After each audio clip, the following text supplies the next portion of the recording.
Some places don't whisper the dead, they scream them. I learned this the night I stepped onto Deadman's Island, the dark mass of forest and rock sitting just off the shores of Vancouver's Stanley Park, a place the locals avoid, a shadow the city pretends isn't there. For years, I thought the stories were exaggerations, a burial island for fallen indigenous warriors, later a dumping ground for prisoners, quarantined sick, and the forgotten dead. An island wrapped in tragedy, sealed beneath centuries of silence. But silence is a lie. Deadman's Island is never quiet. The first time I heard the screams, they didn't come from the living. My name is Elias Wren. I'm a documentary narrator and researcher, the kind of person who follows rumors into forests and records old men whispering warnings into microphones. My latest assignment was simple. Document Canada's most haunted island. Spend one night. Record everything. My producer thought it would be a good Halloween special. It'll be great content, she said. A creepy overnight, some ghost stories, maybe a few sound bites. The trouble started when I asked for permission to film on the island. The city of Vancouver denied it. So did the Canadian Navy. The request didn't fit their mandate. That was the official phrase.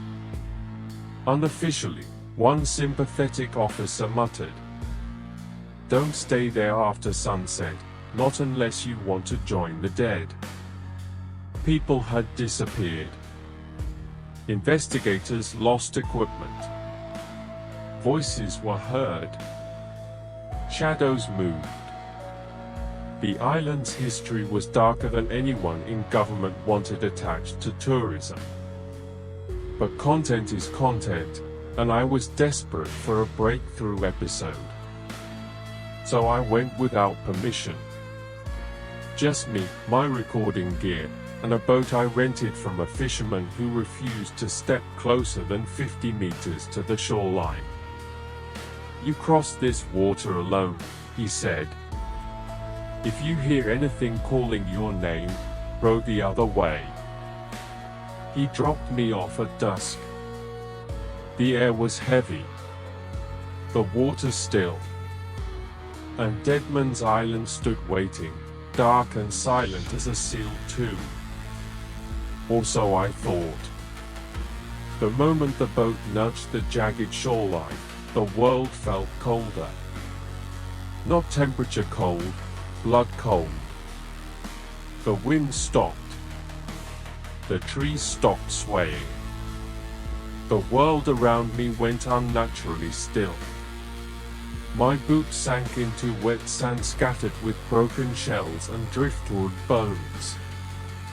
The shoreline curved like a sickled smile around the island, the forest above it thick as a barricade. Something felt wrong. I pressed record on my chest. MIC. Elias Wren, Deadman's Island, 7:42 p.m. First impression, an eerie stillness. No animal sounds. No wind.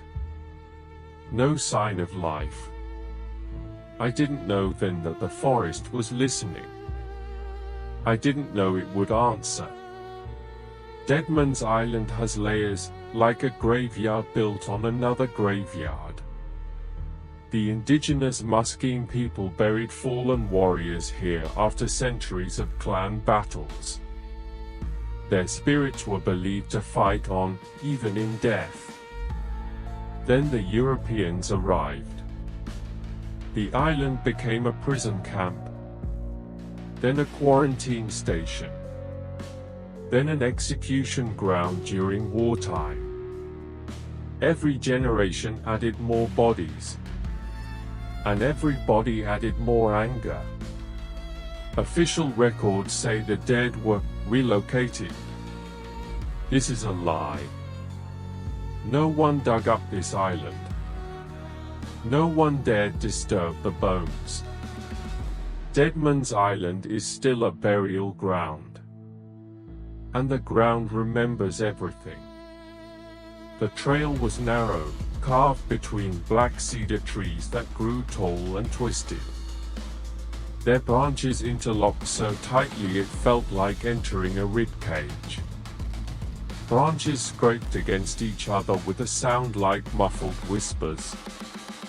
I turned on my flashlight. The beam flickered. Not because of dying batteries, I packed brand new ones, but like something was drinking the light out of it. At 7:58 p.m., I captured the first anomaly on audio. A faint cry. Maybe a gull? Maybe wind? I played it back. It wasn't a gull. It wasn't wind. It was a human scream. A broken, cut-short scream that seemed to come from everywhere and nowhere at once. The same scream the island was named after. I walked deeper, past tangled roots and moss-covered stones. My flashlight dimmed again. Something moved behind me.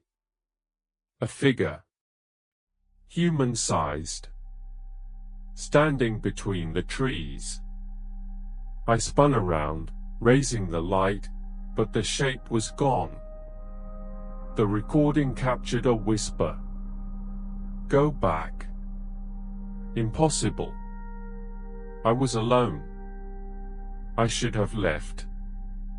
But curiosity is a disease. And I was already infected. At the center of the island, the forest opened into a clearing dotted with mossy mounds. Graves. Hundreds of them. Some long sunken. Others fresh enough to still hold shape, though no one had been buried here in more than a century. I lifted my camera. A cold breath brushed my ear. Not wind. Someone standing behind me. Leave us. I spun around. Nothing. The earth trembled faintly beneath my boots, like footsteps thudding from below. I whispered into my mic. Something's moving under the ground. The soil near one of the mounds bulged upward. Not an animal. Not roots. Something was pushing from underneath. Trying to get out. I backed away, slowly. The mound settled again. But the forest didn't. It shifted. It watched. And then it spoke. It started with one voice. A distant, echoing wail. Then another. Then 10. The cries rose in layers, men, women, children, a chorus of agony swelling into the night air. They weren't faint or ghostly. They were loud. Real. Close. Present. I dropped to my knees, covering my ears.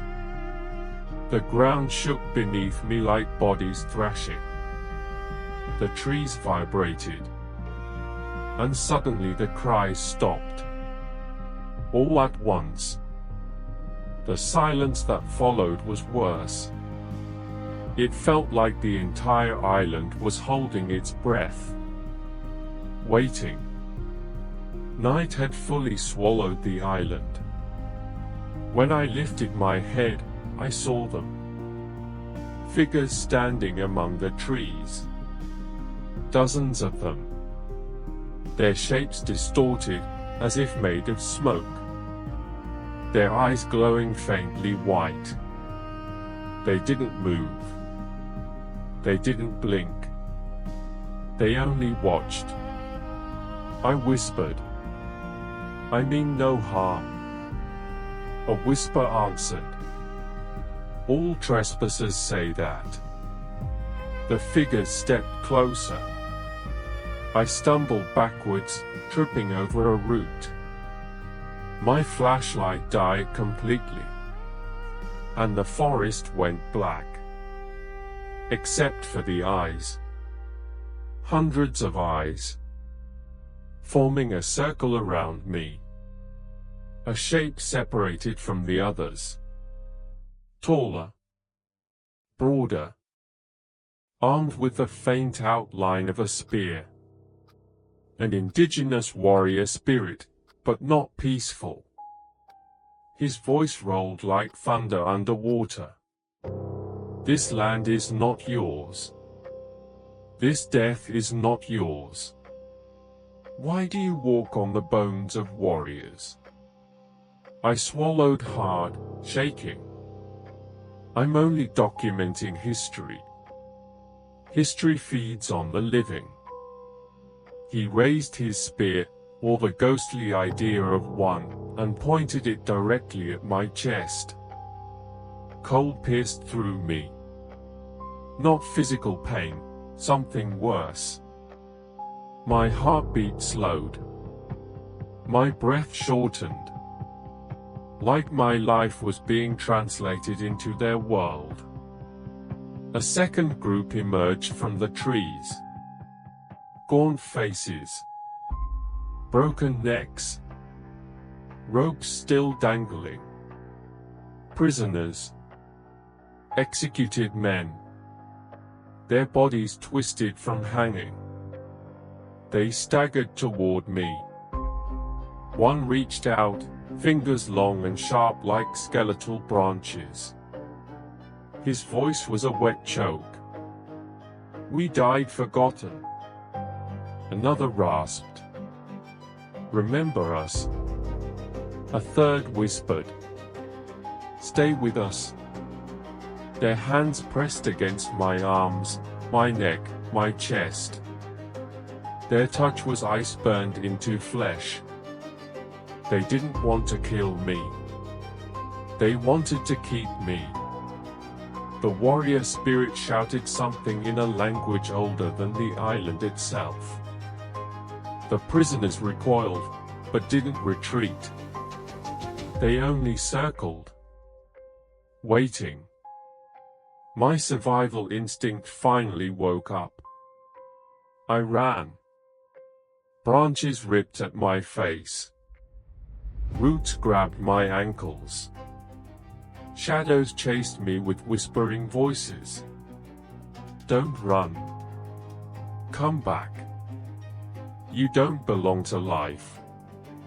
The forest shifted around me, paths changing shape, trees rearranging like a maze. Deadman's Island didn't have trails. It had traps. I stumbled into a ravine filled with old wooden stakes and rusted metal scraps, relics from when the island held wartime prisoners. I almost fell in. Behind me, footsteps pounded. Not one pair, dozens. But when I turned my light back on, miraculously flickering to life, the forest was empty. The spirits had vanished. Or they were waiting for me to move again. I didn't want to give them the satisfaction. But standing still felt worse. I picked a direction, any direction, and ran again. At last, I reached the sound of water. The ocean. The shoreline. Escape. My heart surged. But as I broke through the trees, I froze. Something was wrong. The shoreline wasn't the one I came from. The water here was pitch black, ink instead of sea. And dozens of figures stood ankle deep in the surf, watching the horizon. waiting. Something bobbed in the waves. Bodies. Dozens of them. Hands tied. Faces bloated. Uniforms torn. Wartime prisoners dumped into the bay. When my flashlight hit them, their heads turned toward me in perfect unison. The nearest corpse opened its mouth. Water poured out. Go back. I stumbled away. Back into the trees. Back into the island. Back into the trap. At some point, I stopped running and realized the forest had guided me somewhere. A clearing I hadn't seen before. In the center stood a single dead cedar, hollowed out and blackened by age or fire. The air around it was colder, heavier, suffocating. I felt drawn to it, not by curiosity, but by force. My legs walked without my permission. My hands shook as I raised my camera. Something moved inside the hollow trunk. A face. No, dozens of faces. Pressing forward from inside the wood, mouths open in silent screams. Indigenous warriors. Prisoners. Children. Men. Women. All trapped. All merged into the tree like souls fused into flesh. A voice behind me whispered, "This is where they keep us." I turned slowly. The warrior spirit stood directly behind me. His eyes glowed like burning coals. "You came for a story. Now you will carry it. Forever." Hands shot out of the ground around me. Dozens. No, hundreds. Grabbing my ankles. My legs. My arms. Pulling me down. The soil swallowed my boots. Then my shins. Then my knees. I screamed. I fought. The warrior watched in silence, not cruel, not angry, simply fulfilling duty. All who trespass must join the island. The hands pulled harder. My waist sank into the earth. I clawed at the ground, grabbing roots and rocks. It didn't matter. The island wanted me. And islands don't lose their dead. Just when my ribs were about to slip beneath the soil, the ground shuddered violently. A tremor. A quake. The hands recoiled as if burned. The warrior hissed, blurred, and dissolved into smoke. The forest wailed, every tree, every shadow, every spirit, like the island itself was in pain. A horn blasted across the water. A boat horn. The fisherman. He had come back. Against every warning. Against every instinct. He had returned. I screamed with everything I had left. "Over here. Please." The spirits surged back toward me, the prisoners crawling, the warriors charging, the drowned bodies dragging themselves from the shore. The island was not letting me go. But the boat's searchlight pierced the forest. It hit me. The spirits recoiled again, smoke scattering. The ground spat me out like rotten fruit. I collapsed to my knees, gasping, covered in dirt, shaking so violently I could barely stand. I staggered toward the shoreline. The spirits followed. The fisherman shouted. "Run, you fool!" I ran. And for the first time, the spirits chased openly. Figures sprinting through the trees. Bodies dragging in the surf. Whispers turning into screams. I dove into the water. Hands grabbed my jacket. My ankles. My throat. The fisherman reached out from the boat, grabbing my arm. His eyes widened. "Don't look back." I didn't. The moment he pulled me aboard, the sea exploded behind us with dozens of ghostly arms reaching from the waves. He revved the engine. We tore away into the night. Deadman's Island screamed behind us. A sound I will never forget. I woke up in a hospital bed the next morning. Covered in scratches. Half frozen. Barely coherent.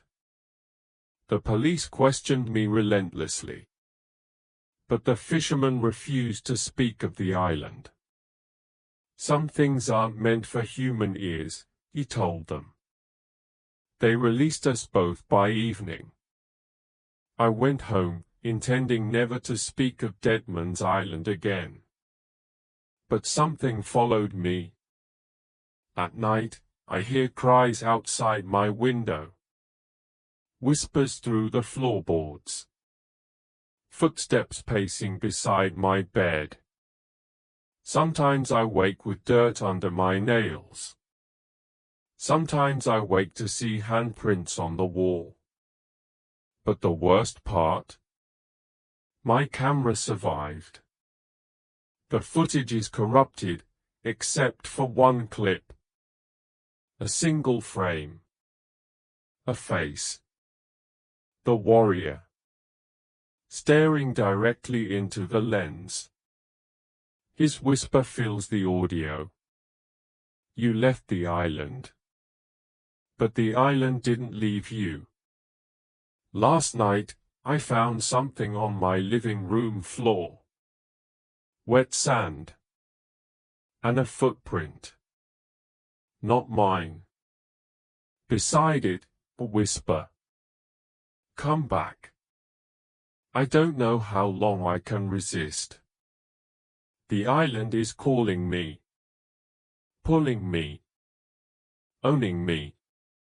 And I know, with a certainty that chills my blood, that one day soon I'll return. I'll walk back into that forest. Back to the graves. Back to the tree of screaming faces. Back to the warrior. Back to where I belong. Because some stories can't be told. They can only be joined. And Deadman's Island is waiting.